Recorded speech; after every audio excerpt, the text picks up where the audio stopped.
Hello students, my name is Sweta and I am going to start your Hindi from today। और मैं सेवैया से start करूँगी। पहले हम इनके कवि जो है उनके बारे में जानेंगे। उनके कवि का नाम था देव। देव का जन्म इटावा यानी उत्तर प्रदेश में सन 1663 में हुआ था। उनका पूरा नाम देवदत्त द्विवेदी था। देव के अनेक आश्रयदाताओं में औरंगजेब के पुत्र आजम शाह भी थे,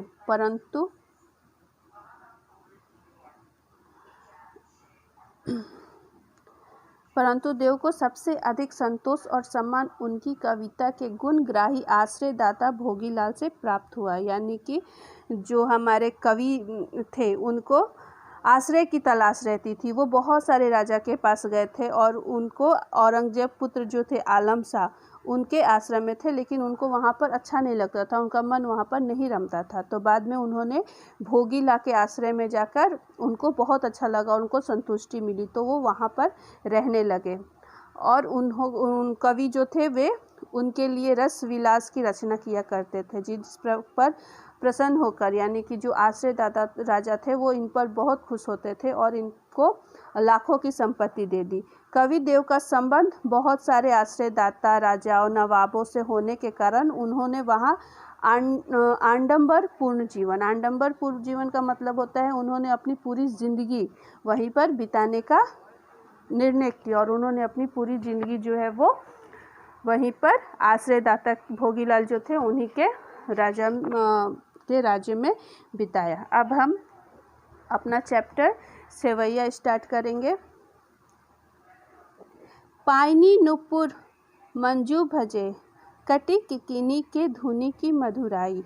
यहाँ पर जो कवि हैं उन्होंने अपने जो उनके आराध्य थे यानी जो कृष्ण थे जिनको वो बहुत प्रेम करते थे, उनके वो बचपन से लेके जब उनका शादी होना था यानी जब वो दूल्हा बनकर निकलते हैं तब तक की पूरी उनकी जो उनको देखकर जो उनका मन खुश होता था, उनकी जो सुंदरता थी वो कैसे दिखती थी वो उसको बयान करते हैं। और वो बालक जब वो बच्चे होते थे, बाल समय होता है, उस समय का वर्णन करते हैं और कहते हैं पायनी नुपुर मंजू बजे कटी किकिनी के धुनी की मधुराई। पायनी मतलब पैरों में, नुपुर मतलब होता है पायल, यानी कि जब वो बचपन में जब वो छोटे थे तो जब उनके कोमल पैरों में पायल बजता था तो उसकी जो आवाज़ थी वो बहुत सुंदर होती थी। कटी किकिनी के धुनी की मधुराई। कटी मतलब कमर, किकिनी मतलब कमरबंद होता है जो छोटे बच्चों को पहनाया जाता है, तो उनके कमरबंद में घुंघरू लगे होते थे। तो वो जब उसकी आवाज़ जब होती थी तो वो बहुत ही आवाज़ मतलब उसकी ध्वनि आवाज़ जो है वो बहुत ही सुंदर लगती थी। सांवरे अंग लसे पटपीत। सांवरे अंग मतलब कि उनका जो शरीर था वो सांवला था और उनका कलर जो था वो कैसा था, सांवला था। और उस पर वो पट्टे मतलब कि पीला, पटपीत यानी कि पीला वस्त्र, जो पट मतलब वस्त्र होता है, पीत मतलब पीला होता है, तो वो सांवले अंग पर अपना पीला वस्त्र जब पहनते थे तो वो बहुत सुशोभित होता था, यानी बहुत अच्छा लगता था। हिये हुल से बन माल सुहाई। हिये मतलब हृदय, हृदय पर उन्होंने वनमाल यानी कि फूलों की माला जो वो जब धारण करते थे तो वो बहुत खूबसूरत लगता था। माथे किरीट बरे दृक चंचल मंद हसी मुख चंद जुन्हाई।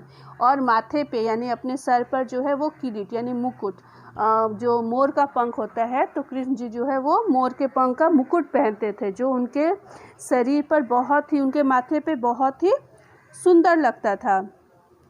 और उनके मुकुट पे बहुत, और उनका जो चंचल दृग्ध चंचल, दृग्ध चंचल मतलब उनके नैन जो थे वो बहुत ही चंचल थे।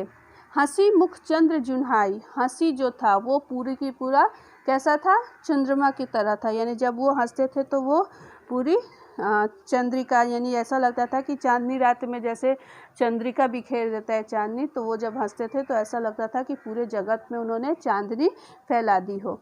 जय जग मंदिर दीपक सुंदर श्री ब्रज दुल्हल देव सहाय। यानी कि वे इस संसार में मंदिर मतलब जो संसार है उसको मंदिर रूप बताया है कि जैसे कि मंदिर में दीपक जलाने से मंदिर सुंदर हो जाता है, तो वैसे ही हमारा जो संसार है वो एक मंदिर के समान है। और इसमें जब हमारे कृष्ण ऐसे व्रज के दूल्हा का जब वो अवतार लेकर निकलते हैं, कृष्ण जी का जब अवतार दूल्हे का अवतार देकर उनको निकाला जाता है, तो ये पूरा जो संसार है वो एक मंदिर की समान हो जाता है।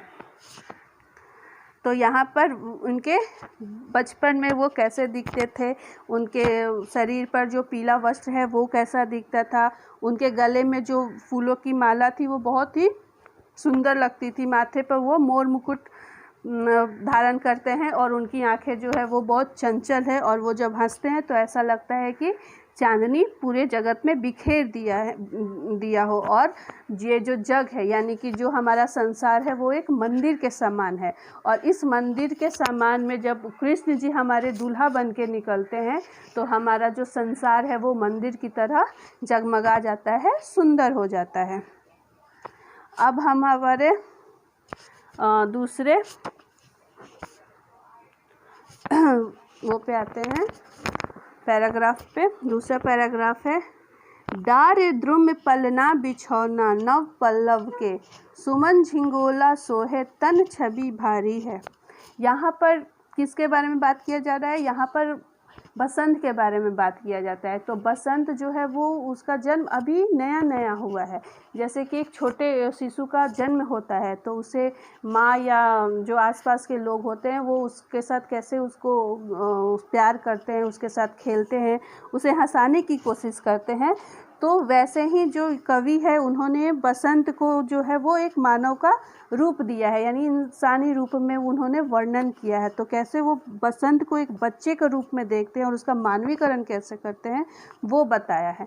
डार द्रुम पलना बिछौना नव पल्लव के, सुमन झिंगोला सोहे तन छवि भारी दे। मतलब कवि जी यहाँ पर बसंत को एक बालक का रूप में देख रहे हैं और बोलते हैं, उसका चित्रण करते हैं बसंत का, और बताते हैं कि ये जो बसंत रूपी शिशु के लिए पेड़ और उसकी डालियाँ पालना है, यानी जो ये पेड़ है और डालियाँ है वो पालना है, शिशु क्या है? पालना है।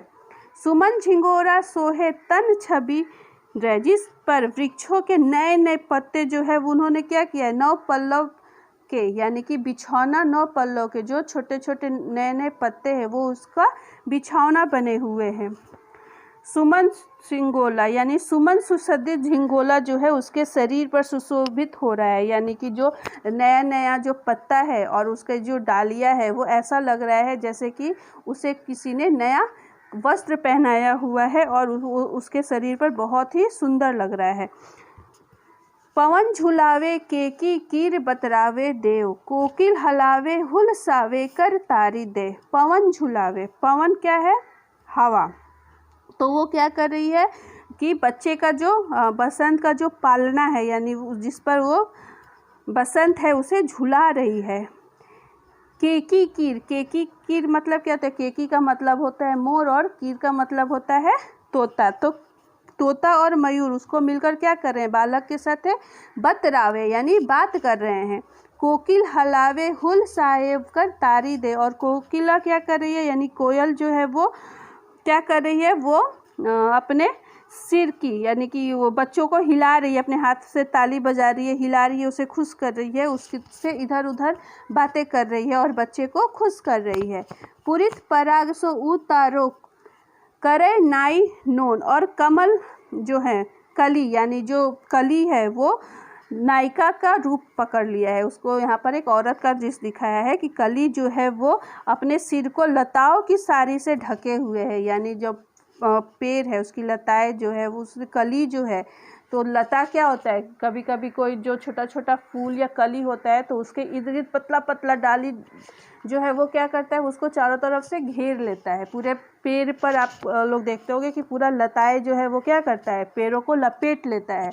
तो कली जो है उसके बीच में से वो एक कली दिख रही है और ऐसा लग रहा है कि जैसे कोई औरत ने साड़ी का पल्लू लिया हुआ है, और जब हवाएं चलती है तो ऐसा लगता है कि पुरित पराग सो उतारो करे राई नोन, यानी कि जो उस पर छोटे छोटे धूल मिट्टी जमा होते हैं, तो जब वो हवा चलती है तो ऐसा लगता है कि वो कली यानी नायिका जो है वो उसे उड़ा रही हो, और ऐसा लगता है जैसे कि एक माँ अपने बच्चे का नज़र उतारती है राई नमक से, तो वैसे ही लगता है कि वो जो छोटा छोटा कण है, जो धूल मिट्टी है, वो क्या कर रही है, उसका नज़र उतार रही है।